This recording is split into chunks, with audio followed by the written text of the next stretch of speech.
Welcome to Trifecta Collective, Finding the Root, where we dive deep into understanding and addressing root causes of chronic health issues so you can help and find healing inside and out, now and forever. Hello, and welcome to Trifecta Collective, Finding the Root. I'm Megan Abbott, owner and founder of the holistic health practice Trifecta Collective. Welcome to the podcast.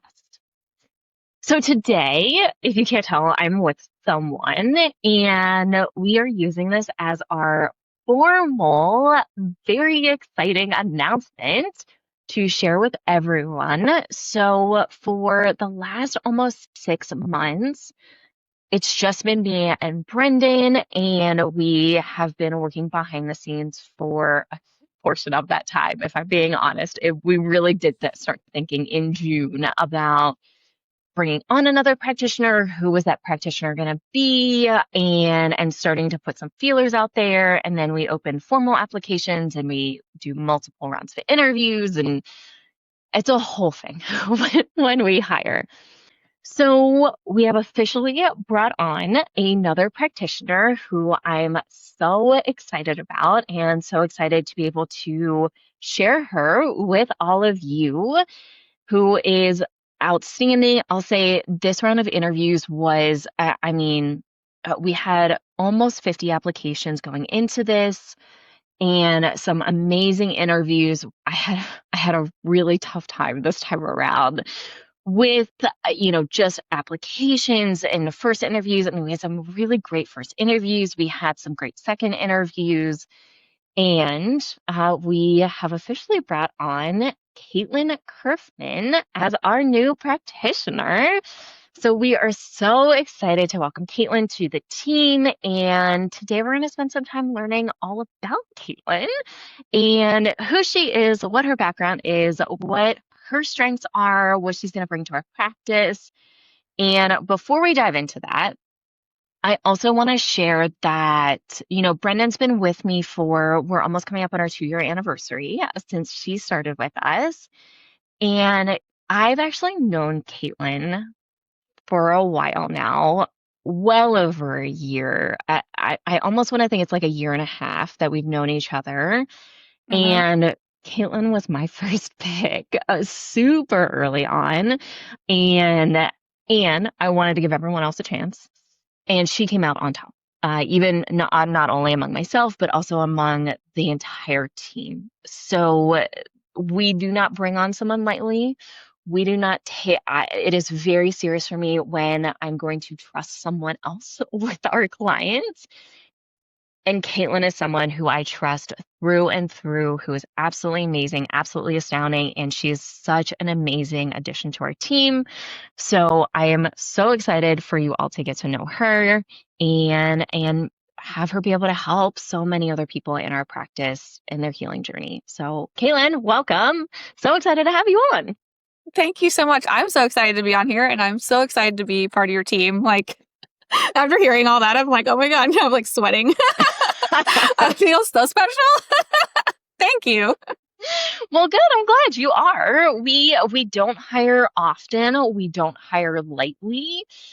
And for me, it's a really big deal. And, with my background, I've got some trust issues I'm still working on. And that definitely bleeds over into business. And this is, my baby, entrusting clients with someone's a really big deal for me. And once again, you are someone that, we've known each other for a while now. I've gotten to know you. And I trusted you even before we started the interview process. So excited to have you on here and so excited to have you just part of the team and be able to help so many women in particular be able to heal and stay healed long-term and throughout their whole healing journey.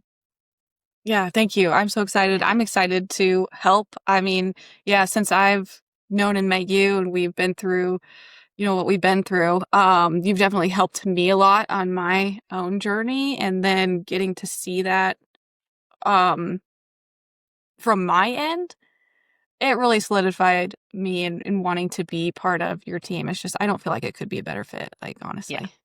Yeah, same.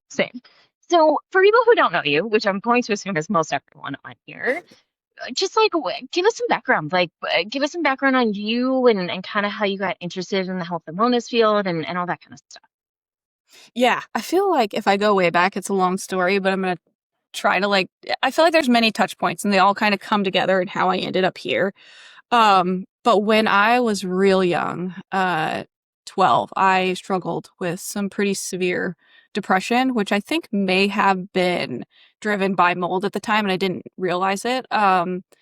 Because it was a weird depression. It was the dark thoughts of like hurting myself or hurting other people. And I felt like I knew they weren't coming from me. So that makes me sound crazy. So it's hard for me to talk about it to my parents because I didn't want to be shut in a fluffy room. That's what I thought was going to happen was I would be taken away from my family if people knew what was actually going on. So I never really told anybody other than like, hey, like I'm struggling and that was the early 90s, not early 90s. It was like no, late 90s, early 2000s, something like that.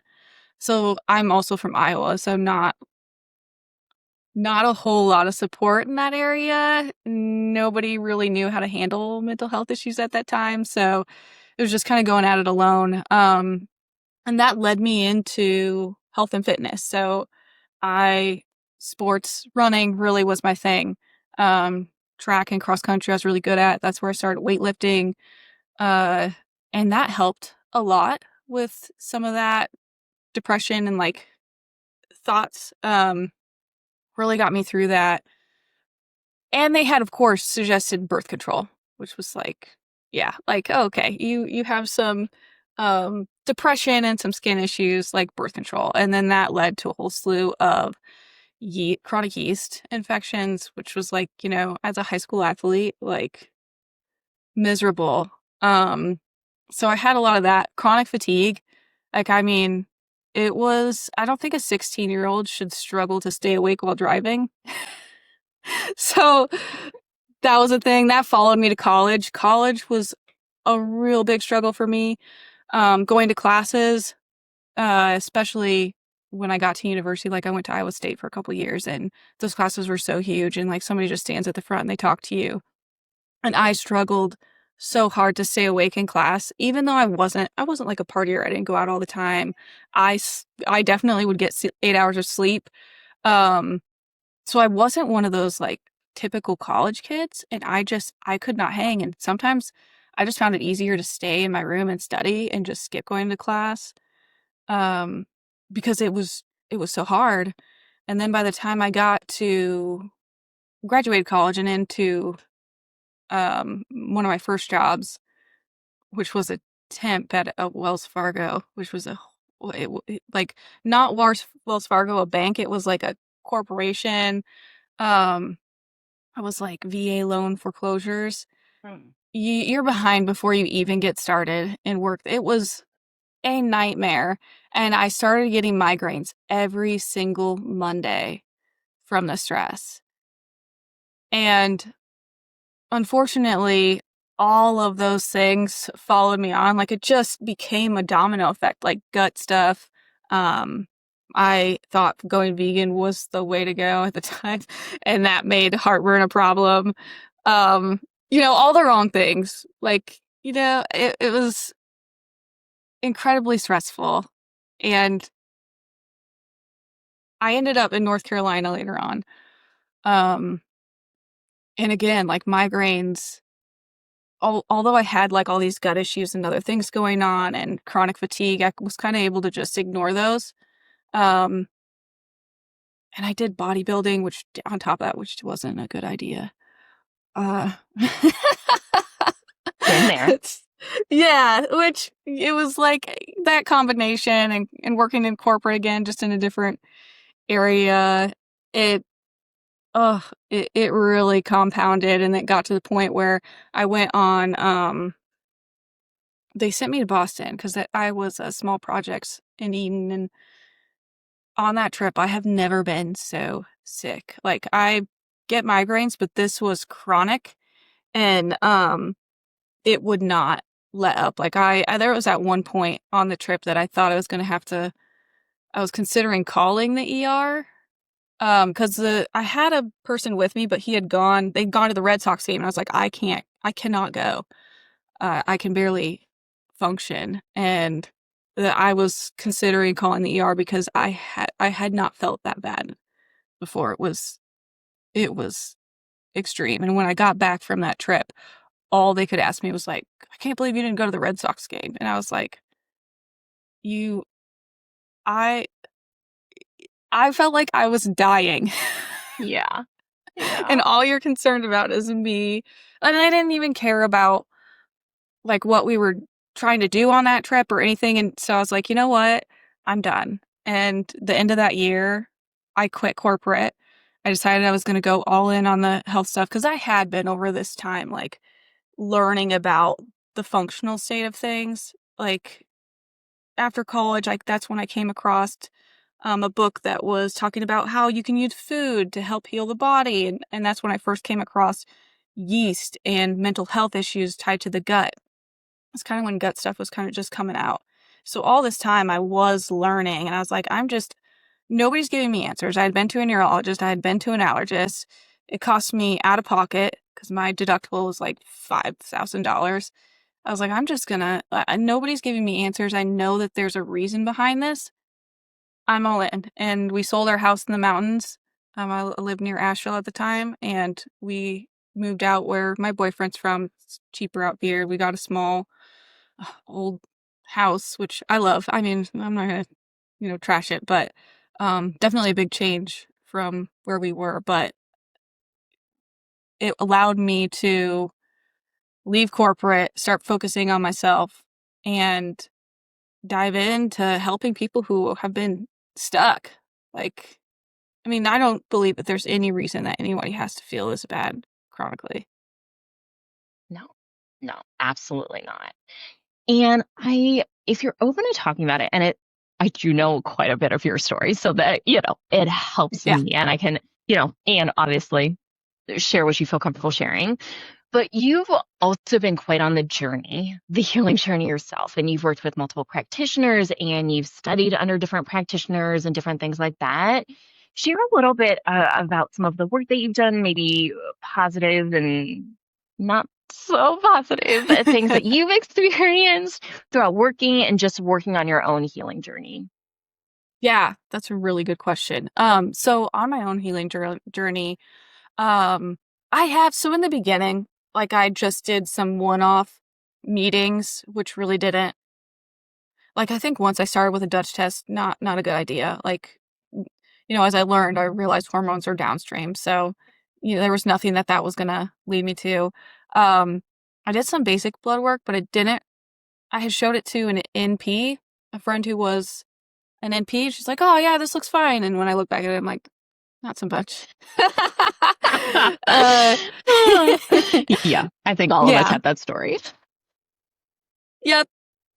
And then I got into like the blood chemistry and all that, and man, I was having issues with gut stuff reoccurring. Like I had done my own gut protocols and I was like, okay, I'm good on the protocol. I get off it. I start feeling bad again. And then also like I was removing things all the time. I was like, there's no way I have to be this extreme to all the time. And so I finally, one of the practices that I was working for, they recommended this other coach who was good with SIBO. And so I signed up with them and, it, I felt better, but the beginning of it was an absolute roller coaster, especially for someone with migraines, because it kept triggering the migraines. It was really restrictive, and it was like 2 days on this high carb diet, 2 days to the low carb. So it was this altering, which the idea was like when you alter, you're feeding and then you're killing off. You're feeding and you're killing off. But I think I was so gummed up because at the time I didn't know this, but I was living in mold, which was why the gut problems kept coming back. So it wasn't like I'm like, there's something that I'm missing. Like none of my stuff's working. And actually I was doing it right. It was just mold.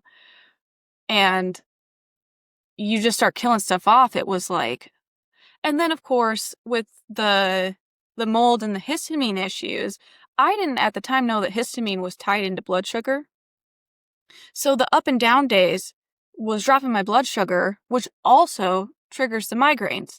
So it was like, not only is the killing off triggering the migraines, the blood sugar drops are triggering the migraines. Because then I also noticed, if I just ignore the diet and I drink a glass of just apple juice right now, then sometimes that would get rid of the migraine. So I was like, it was an intense couple of weeks.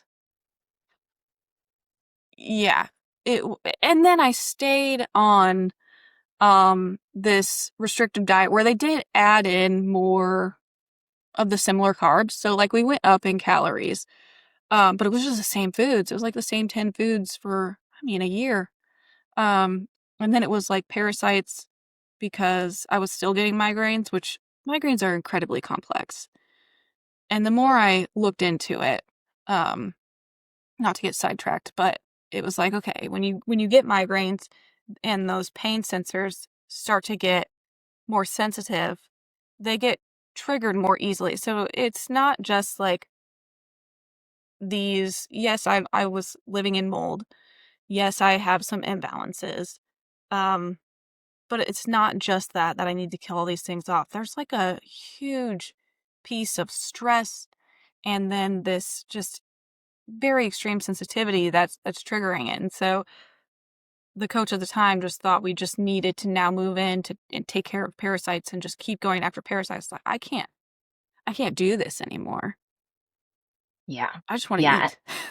Right. Yeah, I remember when we first met, you had shared with me on a couple of different occasions of all of the macros that you were doing, and the workouts with it were very bodybuilding, powerlifting kind of style with all the macros and the carb cycling. And then also you had been doing killing work for it. It had either been a year or a year and a half at that point when we first met. Mhm. And one of the first things I said to you, I was like, you need to stop killing.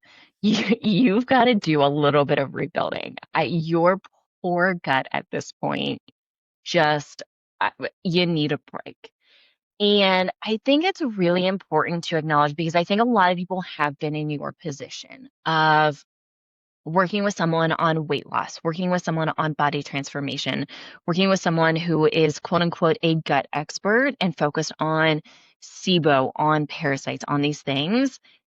And they missed this whole other really big piece because they're so focused on the gut, which, do not get us wrong, yes, the gut is super, super important. And as we talk about all the time, as you know, I did a whole 2-hour masterclass last year, which I'm thinking about doing again in January here, of what about all of the things that impact the gut? What about, the blood sugar stuff? I mean, we see that all the time with mold, all of the time. And so for this big piece to keep being missed, I mean, you knew there was something that was missing. You knew that there was there's got to be a better way than just to suffer through all of this and keep removing foods and keep eating the same foods. And yeah, mold was missing. That was the piece. And unfortunately, most practitioners, especially, and I'm not trying to slam these people, and I think it needs to be very clear that, one, if someone focuses, and I also want to talk about Caitlin and her kittens. If you can't hear the kitten in the background, it's adorable. Caitlin has a love for cats. But we see this all the time with quote unquote coaches, or most of the time they're not practitioners, and sometimes they are, but they are not actually well versed in all of the things. They take a course on gut health. They take a course on blood chemistry. They take a course on something and mindset. And they're like, I'm this big expert now. And it's like, not so much. Doesn't mean they're not good at what they do. And it doesn't mean that they're great at everything. And that's the reality of the situation. And once again, mold is not taught in any, No. not taught well in any basic course that I've ever seen, let alone took or heard about. So I think it's just really important. And once again, I mean, same thing, like you did a Dutch test first. Why are hormones the first thing we're looking at when hormones are impacted by everything else going on in the body here? So super, super important. And so so you've had firsthand experience with mold, and talk about a little bit more about your mold journey, because we do obviously have a lot of clients who are also struggling with a lot of mold issues. hmm Yeah, the mold journey. Well, and I'm still in it, unfortunately. The house we did remediate, and I'm hoping that it's all gone. But I think once you've had that issue, you always kind of worry about it. I noticed that with a lot of mold clients. But yeah, I do think that the mold started before I got in this house. I think I heard that North Carolina is one of the worst. I did grow up in a house that had mold in the basement. Like I said, I think that might have triggered some of the mental health issues. But when I got out here and it was our crawl space. Our crawl space was not ever finished. It was junk down there. I didn't know anything about crawl spaces coming from Iowa. A lot of us just have basements, but evidently, yeah, you really need to have, you don't want that moisture in the crawl space. And the HVAC unit, this house was built in like 58, I want to say 56, 58, had never been, whenever they added it, which probably wasn't in the 50s, it was the same sense. So the HVAC unit, yeah, was not only had holes in it, so whatever was in the crawl space was getting into the HVAC, which I don't know why the inspector didn't say any of that. Bad inspector. But yeah, so all of the stuff that was coming into HVAC, the HVAC was bringing it into the house. And not only that, but whatever's been in that HVAC for all those years sitting in there. So the migraines had gotten so severe and so chronic. I mean, the anxiety with them, like when you have high histamine, the anxiety, nausea, vomiting, I had weird symptoms of like when I would get these really horrible migraines, I'd have to pack my head in ice. It was just so bad and I couldn't like handle light or anything like that, but I'd hear things. I don't know if to me, this is what I was explaining it as. It was like a radio station being turned on and somebody just turning the dial constantly. Like I'd hear voices, not like schizophrenia or anything like that, Yeah. but I think, if you've ever, it's almost like hearing somebody, like, just, like, say my name or yell something weird, and then there'd be, like, music playing in the background. That was almost worse than the migraine. I mean, obviously, it's making the pain worse, but it was just like, what is going on? It was a miserable, miserable time. Um, starting to work on the mold has reduced that intensity. It's rare that I get that intensity. I will have histamine flares, um, histamine dumping in the night, um, occasionally, but I don't, when I get migraines now, it's, well, not fun. It's somewhat manageable.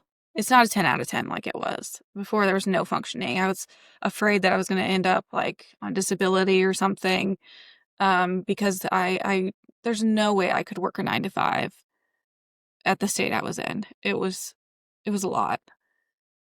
Yeah.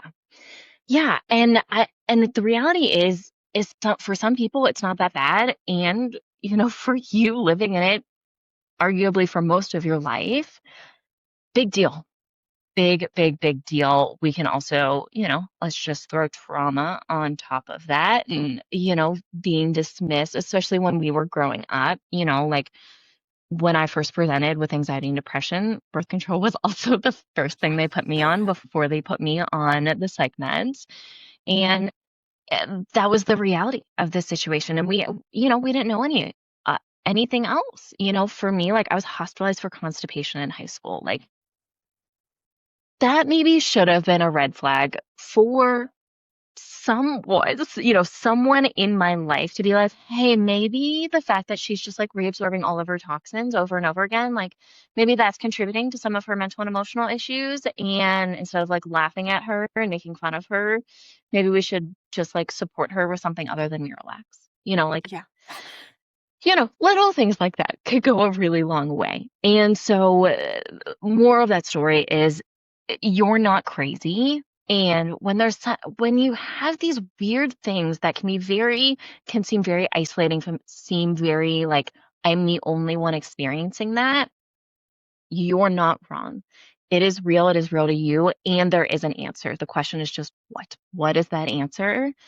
Unfortunately, mold is the answer for many people, not for everyone, and it is the reality for a lot of people. And mold causes some very weird, very broad spectrum, seemingly very random issues, many of which you have experienced, and some of which you still experience as you're still continuing to heal and heal from mold because you are still working in an environment part-time where you are exposed. And Yeah. so there are some limitations. And one of the goals is to not have to work there anymore. So you're not exposed. And so the full healing can really play a part in that. And I think that many people are going to relate to that story as far as, all of these random wild symptoms coming up and just chronic gut issues and hormone issues and the migraines and all the things. And yeah, for you, it was mold. Mm-hmm. So yeah, that's a really big deal. Let's go back and talk a little bit more about professional timeline in the health and wellness space. Like, what was the first course you took? Like, when did you do that? How has that kind of looked as you've progressed in your career in this space? Just share a little bit more about that. Okay, so first course I took was it'd be the NTA. So I went through the NTA, became a nutritional therapy practitioner. I didn't do the functional aspects. In North Carolina, you're not allowed to touch people. Mm. Um, so I didn't. Yeah, I just did the NTP. Which I mean, it's the same thing. They just don't have the functional modalities, and I really loved that. It gave me learning the physiology. I think that's why I love the NTA piece so much, is because they go into the physiology. Because when I was looking at different courses, um, I first looked at which of the National Association of Nutritional Professionals, right? Yeah. NA. Yeah. Yeah, I looked at who they suggested in case I wanted to get board certified. Um, and the NTA was high on there. And when I looked beyond like between who they did suggest, the NTA went more into the physiology and why than just some of them where they just look at different diets. Mhm. And I feel as a practitioner, as you go along the path and you start to realize how the body works on a physiological and biochemical level, it makes the most sense instead of like, oh, like if you do this extreme diet, then you may see these symptoms lower.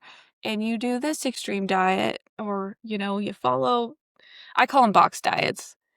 Can they be helpful? Yeah. Does it fix anything? No, not really.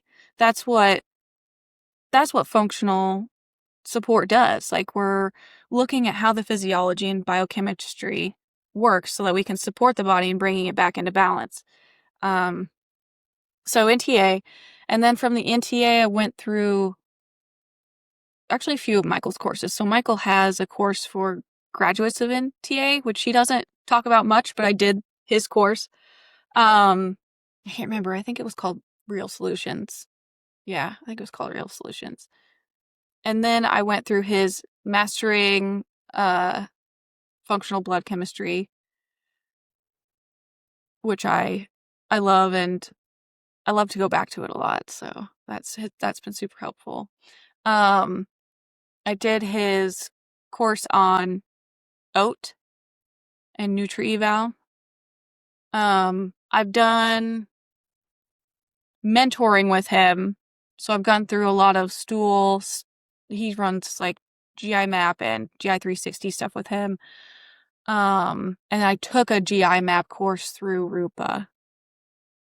Um, and then I'm in Brendan Vermeyer's Ramir's functional mental health practitioner course.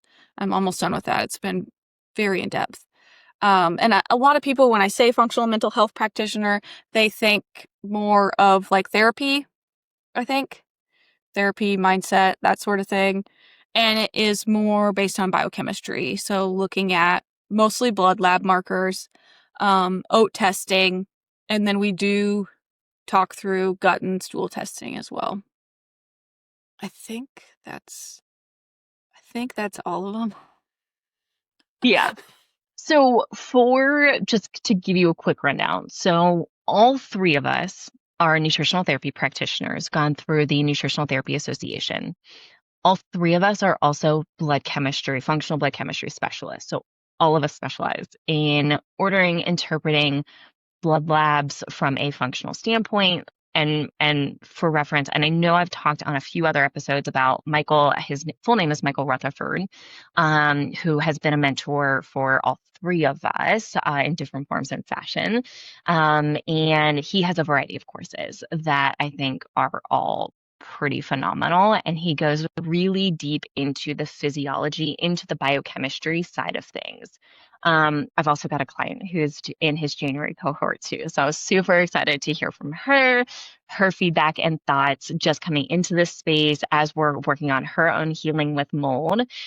She was like, I'm super fascinated by this and I want to learn more. And so she's taking it. So very excited for that. So all three of us have that background for reference. And then within all three of us, we all have different kind of additional specialties. And one of the big reasons that I thought Caitlin was a great fit, among many reasons, she has a lot of not only training, but application experience when it comes to running labs, specifically blood work and the organic acids test, which right now, before Kayla came on, I was the only one who could do that. So she's going to be helping out with further just helping with those interpretations and recommendations and different things like that. She also, once again, like has deeper experience in a variety of other labs. You've had training, a couple other trainings too, in some other functional tests that are out there as well. So stool testing, hormone testing, different things like that as well, which we don't use as often in our practice. And once again, I've been the only one who's gone through various trainings to read and interpret that. She's going to be helping a lot with that. And one thing that you haven't really talked about that I also want to bring in here that is a little bit different from Brendan Ellies. And Brendan, by the way, has her own strong suit. She's been a yoga instructor for a very, very long time, has a lot of experience in the functional movement space. She also, I mean, holy moly, does she have so many tools in her toolbox when it comes to trauma healing, nervous system regulation. Like we get such phenomenal feedback in regards to actual like real shifts from a mental and emotional standpoint, nervous system trauma with her. She continues to go through more and more training. She's in a 2-year craniosacral therapy training. She's also thinking about adding on another training that we've recently talked about, something that she found, which I'm excited. I'm actually going to be diving into this over Christmas break. And I'll share some thoughts once I've started to go through some of this. So, we all have a little bit of our own specialties, and Caitlin also has been a personal trainer and is certified as a personal trainer and has experience in more of the like non-therapeutic nutritional side of things. And so can you just share a little bit more about your background with like the movement? You've talked a little bit about it, but just share a little bit more if you're open to it about that side of things. Yeah, I actually forgot NASM. It's hard when you're doing all these things. I know. Well, and I feel like I've just kind of left the bodybuilding in the past. So I'm just like, oh, but yeah, personal trainer. I definitely focus a lot on strength. I did some powerlifting and studied a little bit of that. I've even gone through a couple trainings that aren't like NASM specific for weightlifting. Did the macro thing. I've written programs based on actually a lot of what I did one-on-one was macros, personal training. We took a functional approach with the last a practice that I really worked one-on-one with, but it was more macros, your typical strength training, not like I would say, taking nervous system into consideration. I mean, we definitely talk about all the nervous system things, but it was more, how do I want to say, like your typical split training Yeah. approach. Yeah. Mm-hmm. Yeah. So Caitlin's also bringing this. Obviously, I have a personal training background and a macro background as well. That's how I started in this industry. And so excited to be able to bring in more of that side of things as well, especially if someone is coming in with some bigger issues. We can say like chronic gut issues, chronic inflammatory issues, and helping to calm some of that down. And then if someone wants then to focus a little bit more on specific weight loss, body transformation work, being able to help and support people a little bit more on that side. Once again, I was the only one that had that kind of training and background. I can't be everything for everyone all of the time and also run a business. So I recognize I am only one person and I have my own capacity and my own health to think about as well. And I don't always do the best job, but I do try. But this was once again also another reason why Caitlin's bringing a lot of value into the practice, because she has a ton of training and experience in this, personal experience, but also working with clients, whether that's in other practices, whether that's on her own with her own practice, different things like that. And once again, we get a lot of interest in that, and, especially with if we think about women or women in their 30s and 40s. I mean, man, is this the best time, like some of the best time to get into strength training, not only from like a body image standpoint, but really from a mental and emotional standpoint, from a longevity and health standpoint. In several other episodes that we've recently released talking about perimenopause in particular, talking about the loss of bone mass, bone density, and all the things related to that, and how do we help and support women more from that standpoint. Once again, we're big on not only healing but staying healed long term. Mm-hmm. Strength training is a huge piece of longevity, especially with women's health. And so once Yes. again, super excited to have someone else be able to come in and help support in that arena as well. Yeah. Yeah. So I love this. Sorry, I love the strength training piece. I feel yeah. like it's in the healing space not talked about enough. I feel like they do get separated. Like you're either looking for weight loss or you're looking for healing, and really we need to come together because that strength training has such a big impact in healing and metabolic health, and that supports hormones. It's just like you're not gonna get bulky. It's going to give you the body you want, yes, but also it's also going to help you on your healing journey. Like they go together. hmm Yeah. And if we think, for me, I'm always looking decades ahead and thinking like, okay, well, I want to be able to sit down and go to the bathroom and be able to stand up on my own when I'm 80 years old. So I Mm-hmm. better keep squatting. I want to be able to reach things overhead, like all the way up overhead. I want to be able to twist and turn, get on the ground, stand up. I am a little bit older than Caitlin, and I'm seeing a lot of, especially this time of year. We're recording this right before Christmas for reference. Of if you know certain songs that were very popular in like the mid 90s, it's time to stop wrapping your presents on the floor. And I, I show my partner Jonathan that, and I go, you better believe when I'm 80, I'm still going to wrap presents on the floor. I still want to have that capacity and capability. I saw that too, and I also was like, what? No, this is ridiculous. Like, I actually keep sharing 60 and 70-year-old plus like doing all these yoga things and stuff. That's what's motivating to me now. I can't remember if I talked about this with you or not, but I trained seniors for a little while when I first moved out here. And I mean, it's a wide variety of abilities. I mean, I had some people in their 50s who could barely get out of the chair, and I was like mind blown. And I saw people in their 70s who could move fine. Of course, there were also plenty in their 70s and 80s who couldn't. But when you see these other women or individuals that are in their 70s online moving perfectly fine, it's like that is my goal. And it's possible. It shows you it is absolutely possible. And we need to stop telling ourselves. And, and the older people love to say this. I love old people. Don't get me wrong. I'm around them all the time. They're some of my absolute favorites. But you know what they say more than anything is like, just wait till you get older. Oh, like when you're 70, you're not going to be able to. Don't listen to that as much as they're like well-meaning. It's not true. You absolutely can do things as you get older, and that's, yeah, I got a soapbox for that, but Yeah.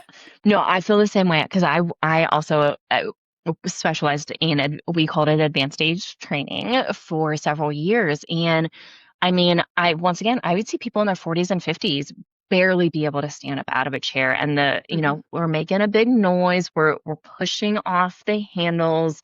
It's a big deal. I mean, getting in and out of a car is a whole thing. And I worked with a woman in her late 70s who is still doing Navy SEAL training 3 days a week and could easily outperform other males and females. And she was a female. She was this tiny, tiny little female. And I mean, easily outperform men and women in their 30s and 40s. And it was incredible. I mean, just so inspiring, so incredible. And even the way I live now, living as a nomad in an RV with my partner, there are more elderly individuals living this kind of lifestyle than people our age, and we're both in our mid-ish 30s. And I mean, hip replacements, knee replacements, doctor after doctor, I mean, the amount of people we saw slip and fall out of their RVs in the first couple months that we were in this particular place. I mean, there was an ambulance almost every single week, just wow. because of a slip and fall. And you can watch a lot of these people move, and it's like, oh, yeah, I don't want to be like that. I don't need to, I don't really care how I look anymore. It's not about a look thing. I want to be able to walk. I want to be able to get on the ground and go to the bathroom and be able to cook and be able to, just do basic things on my own for as long as I can. And strength training can play a really big role in that. So hugely, hugely important here. Yes. I also want to talk just a little bit about some of your personal things. I know some of these personal things that you really enjoy and like to do, but share just a few of those things. Oh gosh. I feel like I have so many. There's two big ones that come to mind for me. So Oh, one open is book. yeah. So one is the cats. I want to talk about cats and kittens and fostering and different things like that. And then I also want to talk about just gardening and herbs and different things like that. Yeah, okay. Yes, I love those things. Cats. I have 4 cats. I came out here with 2, a brother and sister, and then I've been working part-time at a garden center while studying and doing all these things, and unfortunately that's where the mold is at, but also they have a cat problem.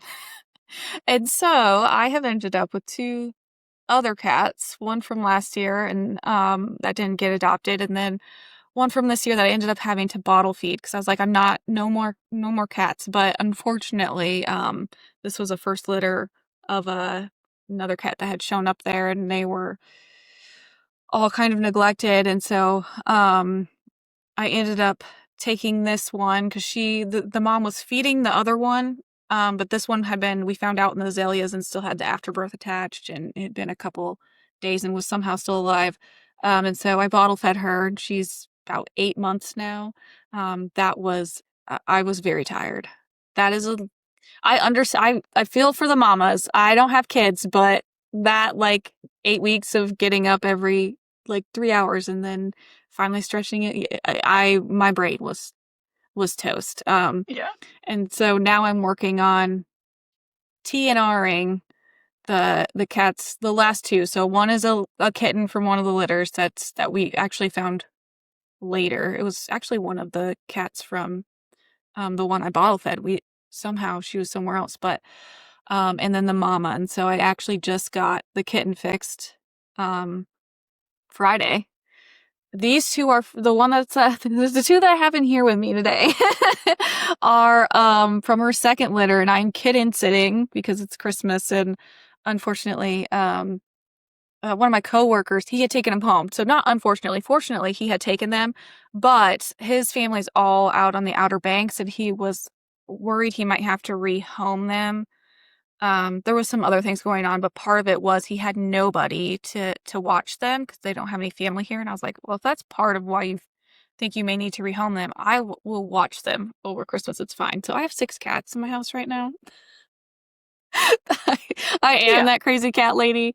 So And let's acknowledge you have a very, very, very big heart. And I think probably that's a little bit more important here than anything else. You have a giant heart, and you heart for animals, heart for people, and that is to be acknowledged and celebrated because that is a strength. thank you. Thank you. I appreciate that. Okay, so maybe not just crazy cat lady. You don't just collect them.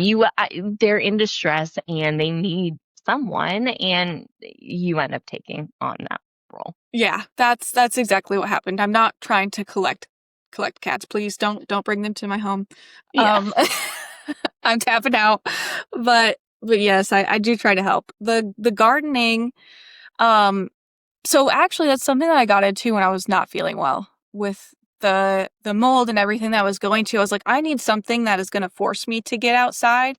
And I've always loved gardening, and this was the first place that I've lived that we have 4.5 acres. So I've got this huge space. It's flat. I'm not on the side of a mountain anymore. My last home was literally, we had steps in our yard just to get down to the mailbox. So it was, and very shaded, lots of trees.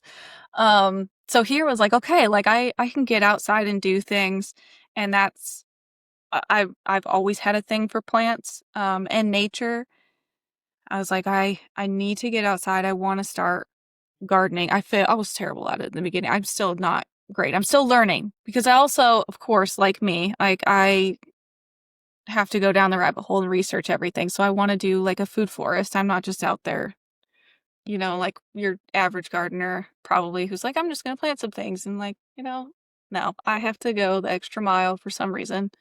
So I've been learning about like food forest and regenerative gardening and like trying to build up my soil and all of these things, which tie in incredibly to gut health, actually. And of course, it's all tied into health too. So my life just revolves around that sort of thing. But I really wanted to learn and have been interested in learning medicinal plants. So my garden, as I grow it, I'm really trying to focus on learning medicinal herbs, and I'd love to like maybe make my own tinctures and stuff one day or teas. Start little by little and learn. And of course, that led me to get chickens because that's a way to fertilize and help tear up the yard. So now I have 8 chicken. I have 7 chickens and 1 rooster. Who I got the rooster from the coworker that I'm watching his kitten. So it's one of those things. So I'm learning all about chickens and how to incorporate them into my garden a bit to kind of help with the workload. So it's been fun. It's been stressful. I don't know if I'd call it failure. It's learning. It's a learning curve. This last year was hard with the gardening because I had gotten the chickens, and just as they weren't quite ready to go outside yet. I had them in a pen in my garage, and that was when I unexpectedly took on the baby kitten, which took a good 2 months of just survival mode. That probably one of the most stressful. I feel like I've had a lot of stressful things over the last couple of years, but that was, like trying not to keep alive. Anyways, trying to keep alive. This baby kitten she was only a couple days old when I took her, so I had no idea what I was doing. And then also have these baby chickens, and then try to like do the garden thing. Nothing that I really planned this year worked out very well, but I still did it. I still did the cover crops, and I still like worked at it. So it's an ongoing learning experience. Yeah, which is super cool. I mean, just like how, like anytime you get into something new, you're never going to be great at it at first. That's kind of the whole point of it. You're starting something new, you've got to learn, and there's a lot of trial and error that comes along with that, which is such as life. And the more Yeah. comfortable we can get with that and not label it as quote unquote failure, I think that's super important because you're never going to be good at something when you first start it. You have to Yeah. practice and you have to learn. And once again, that comes with a lot of trial and error, and that's okay. Yeah, I So, think yeah. that's really helped me. Actually, now you say that, that's really helped me grow mentally because I am one of those people who like, well, feels like I gotta like have everything working and be perfect all the time. And so being able to just start, because I'm, like I said, I'm one of those researchers, uh, lifelong learner, but we can get stuck in that learning phase. And the garden has forced me to put things into action. And if it doesn't work, that's okay. It's not like I've, like I'm dying. It's not like I can never garden again. Um, it's forcing me to take action and adjust, which is something that I don't think I would do without having this hands-on experience. It's helped. Yeah, yeah, for sure. And I think it's been, I mean, just as you shared, I mean, I think it's been helpful in working through nervous system work and trauma work. And while you don't have a ton of professional, we can say accreditation, certifications in that, you've done a lot of work over the last few years, especially on the nervous system side, on trauma healing, on mindset work, on all of these things. And so, once again, we all bring a little bit of our different specialties and interests and different things within the practice. And we all have experience with all of these things. And so we're able to relate. And I think, for me, Caitlin's background and knowledge, like extensive knowledge on in nutrition, in lab interpretation, in client work and client coaching work. And then we couple that with all the work that she's done personally. I mean, that for me is invaluable. And I do really think it is very valuable, especially as a practitioner, to have gone through some of your own stuff and because you can relate to it and you can relate to other people and know some of the struggles that they're going to go through, and why you may not be able to fix everything all at once because there is a little bit of an order of operations here, especially like with what we do. It's nice to have that. And I think for me a big piece is both the clinical side of things but also your personal experience goes a really long way in being able to Thank you. relate to people and help with people in their own healing journey. Thank you. Yeah, I agree. I think that's why I'm not, a lot of people will be like, why me? Um, and well, it's been hard. It's made me a better person, a better practitioner. Like I understand because in the beginning, when I first was starting out and I was into bodybuilding, like let's just even go before functional. Like you just think that you know everything and like you're kind of like that more masculine aspect. Like you just have to do it. I have been beat down. Like in not in a terrible way, I guess, but I'll just for lack of a better term. And I understand at a whole different level than I did when I first started the journey. And so I'm more thankful for it than I am frustrated by it. Yeah. Yeah. And once again, Caitlin and I have known each other for somewhere between 1 to 2 years. I don't remember exactly how long. And I have seen you grow quite a bit since I've known you. And just to see the growth, to see the shifts in mindset, in how hard and how much effort you've put into your own healing journey. And I mean, it's remarkable. And I once again, like I think that only makes all of us better practitioners and be able to better empathize with people going through it still and recognize that we're all still going through it. None of us are perfect.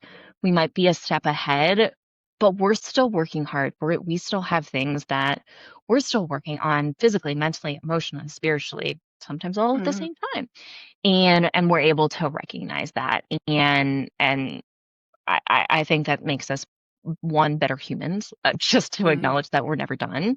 And two, once again, I do think it makes us better practitioners because we know we've been there. We continue to be Yeah. there. And once again, we might be one or two steps ahead, but we're still right on the path with people. And that there's a lot of value in that. And I'm actually really incredibly surprised. And I guess I didn't realize this until like this last round of interviews. And as I was talking with people, and, one of the things I always ask is, have you done protocols? Have you been through your own like health and healing journey? What does that kind of look like?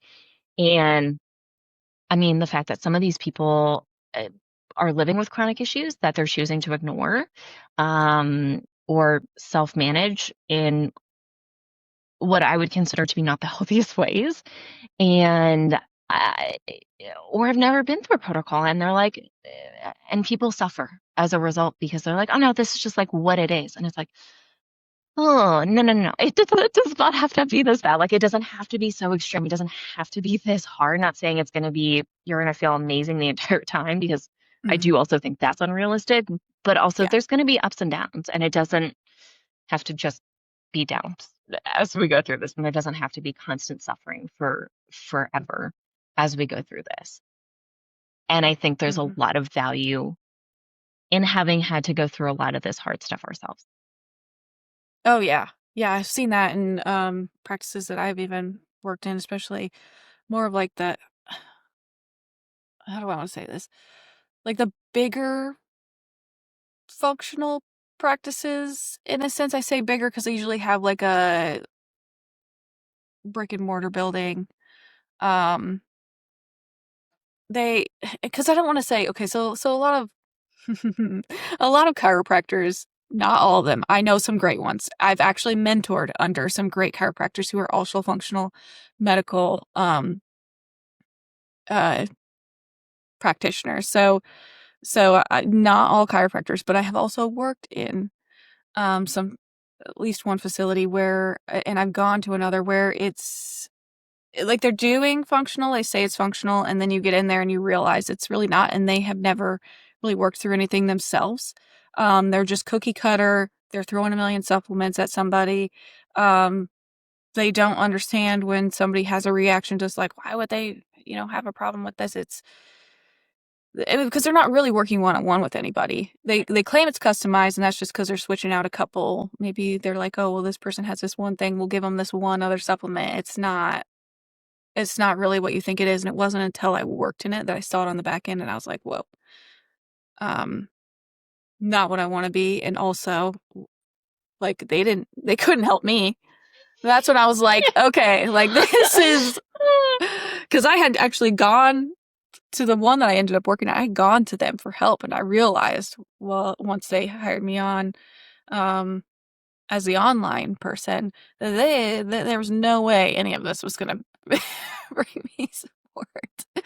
So, Yeah, uh, yeah. yeah, for sure. So, yeah, super excited to have you on board, and all of your experience, personally, professionally, and other, I think is just going to be so valuable to so many people. So, before we wrap up, anything else you want to share or say or anything? Oh gosh. No I'm just pressure. excited. I'm just excited to join you guys. Yeah, I'm awesome, excited to awesome. be here.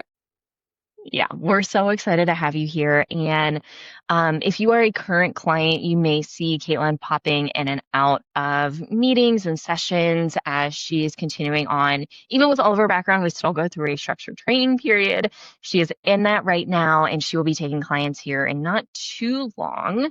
And so some of you may end up working with her, and many of others will definitely be seeing her on socials. We are almost done with our new website design. It still needs to be built, but this has been a 6-month process so far. And yeah, so her bio will be up on our new website, and you'll see her on socials a little bit more here too, and all that kind of stuff. But we are so excited to have you on board. Thank you for coming on the podcast and sharing just more about you so people can get to know you a little bit better. And thank you all for listening. As always, please like, subscribe, follow. If it resonates, 5-star reviews really, really, really do mean the world to us. Thank you for listening, and we'll see you next week.